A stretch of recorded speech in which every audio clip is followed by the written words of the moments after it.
Nico Williams a refusé de venir au Barça quand il avait le choix pour se faire tâter chaque année. C'est pas possible. C'est pas possible. Le choix de carrière est très important pour un professionnel. Salut les amis, j'espère que vous allez bien.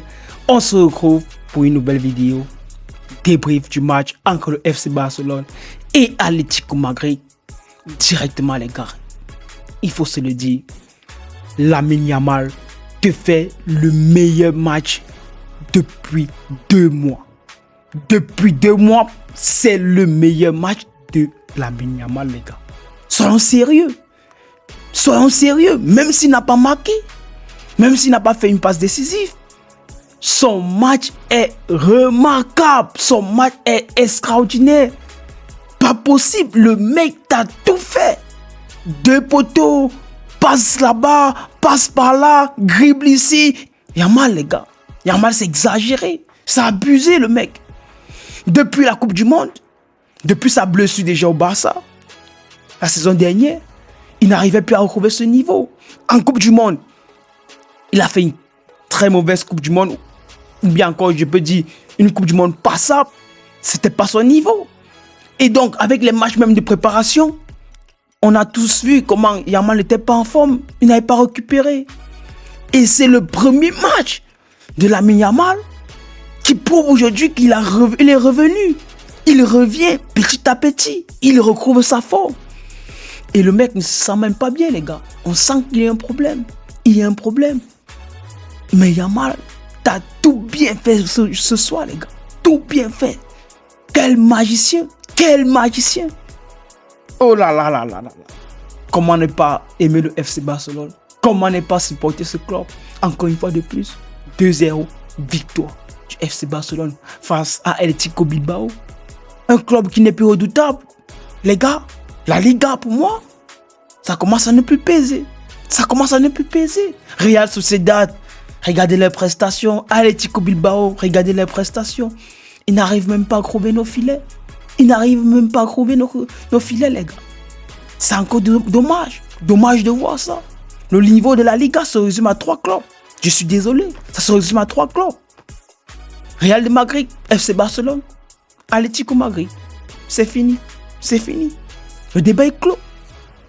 Aujourd'hui, tu as vu un match du FC Barcelone avec plus d'intensité que celui du Real Madrid, il faut se le dire. Mais dans la composition, les gars, il y a un crack qui se dévoile. Xavi Espart. Mais les gars, ce mec a mis Baldé au banc. C'est pas possible. Baldé, notre joueur titulaire il y a 2 ans, qui avait la forme de Nuno Mendes, je pèse mes mots. Baldé, il y a 2 ans, avec la forme de Nuno Mendes. Aujourd'hui, Baldé n'arrive plus à trouver le 11 de départ, les gars. À cause d'un petit surnommé Xavi Espart. Il est tellement fou sur son côté. Il connaît le poste de latéral. Il connaît également monter pour aider offensivement.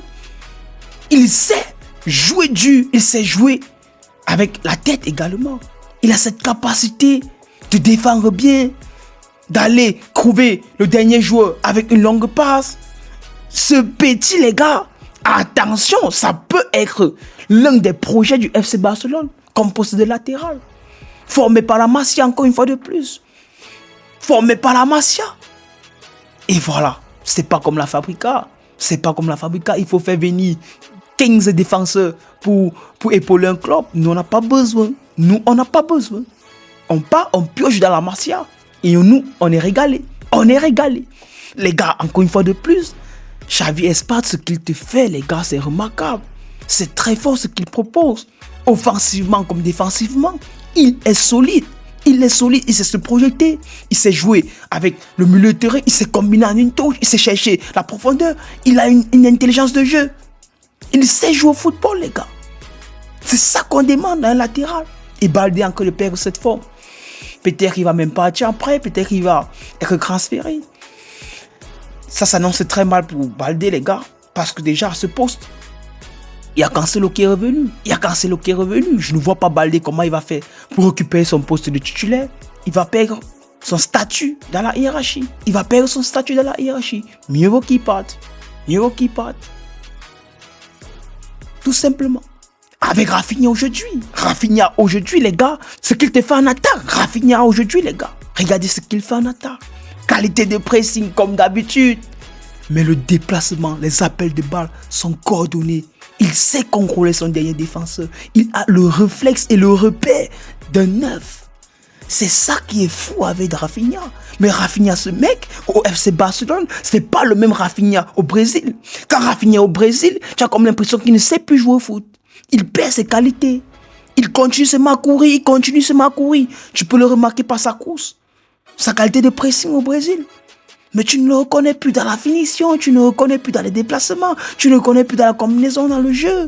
Rafinha, c'est pas le même joueur au FC Barcelone. Au FC Barcelone, c'est un autre niveau, les gars.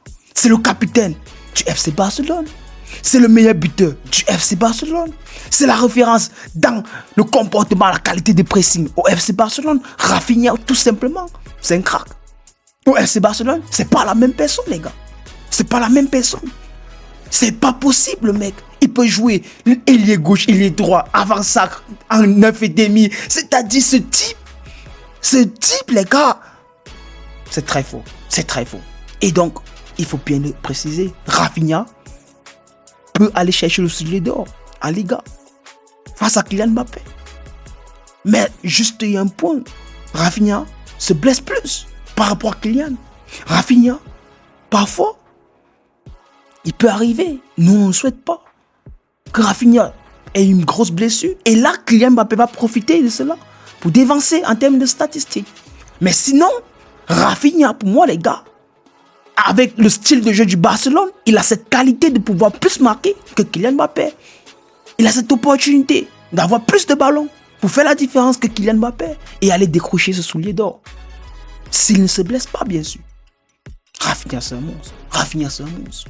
Et en face, tu as vu Unai Simon, qui sans lui, Atlético Bilbao, les gars, ce soir, c'est 7-0. C'est plus qu'Humanita. C'est 7-0. 2 poteaux déjà. Une tête de Rafinha, un poteau de Lamine Yamal. En plus de ça, tu as 2 ratés d'ADM face à face au gardien. Ça veut dire que si tu enlèves Unai Simon derrière, c'est 7-0, tout simplement. C'est plus qu'une manita. Le FC Barcelone, c'est très costaud. Le FC Barcelone, toujours nous fait plaisir. Le FC Barcelone assure toujours pégri au milieu de terrain. Il ne faut même pas en parler. Ce petit, c'est Iniesta. Il ne faut pas en parler. Rodri qui est revenu. Le tempo, le jeu, c'est propre, c'est fluide. Bernal, récupération de balles, jeu projeté, transition rapide. Ils assurent tous. C'est pas qu'il y a un déchet, non. Gérard Martin, il fait mon match. Kouroubachi, il faut encore présenter le joueur. Non. Nous, les gars, on assure chaque match. C'est une assurance. Chaque match, on sait qu'on va gagner. Et il faut rappeler quelque chose, c'est que depuis l'année passée, on n'a pas perdu un match au Spotify Cup, nous. Pas perdu un match en Liga au Spotify Cup. 0 défaite au Spotify à domicile. C'est pas cette année qu'on va perdre. Étant donné que le constat n'est pas encore fini, c'est pas cette année qu'on va perdre. On va jamais perdre, les gars. Oubliez. C'est-à-dire que Classico, chez nous, c'est mort. Vous pouvez considérer ça comme ça. Le Classico chez nous, c'est mort. Atlético chez nous, c'est mort. Considérez que tous les matchs à domicile, c'est une victoire. Comme ça, nous sommes quittes. Comme ça, on sait très bien que le FC Barcelone, à domicile, c'est intouchable. En Liga, il faut bien préciser, en Liga. Et voilà, le FC Barcelone rassure. Le FC Barcelone nous fait plaisir. J'ai vu vraiment l'aspect dans le jeu. C'était fluide, c'était costaud. L'entrée de Olmo et Fermin, la paire ne marche pas très bien ensemble parce qu'ils ont ce même profil, ils ont cette même qualité, capable de faire la différence dans les concours orientés, la projection, la finition. Fermin est un peu plus au-dessus, mais Olmo, dans l'intelligence de jeu, l'expérience, est encore un peu plus au-dessus. Ils ont ce même repère dans le positionnement. Et donc, les utiliser à deux, c'est très compliqué, Mais si tu veux avoir un 9,5, tu es obligé d'utiliser peut-être Fermin en 8 et utiliser Olmo en 10, ou Fermin en 10 et utiliser Olmo en 8. Ça peut être possible dans ce cas de figure. Mais en soi, Fermin, Lopez et Olmo, c'est pratiquement la copie collée. Copier-coller. Le clone. Tout simplement. Ce sont des clones, les gars. Ce sont des clones. Et le FC Barcelone, encore une fois de plus, a assuré. Le FC Barcelone nous fait plaisir. Victoire encore largesse du FC Barcelone. 2-0. Nous sommes premiers du championnat. 2 matchs, 6 points, 7 buts marqués, 0 encaissé. Le FC Barcelone domine encore une fois de plus la Liga. Et donc, c'était tout pour aujourd'hui, les gars. Abonnez-vous, restez connectés. Et à tout de suite pour en parler de ce tirage au sort de la Ligue des Champions, du FC Barcelone et peut-être de 2 autres équipes. C'était le Foutico. Prenez soin de vous. Vous êtes les meilleurs. Ciao.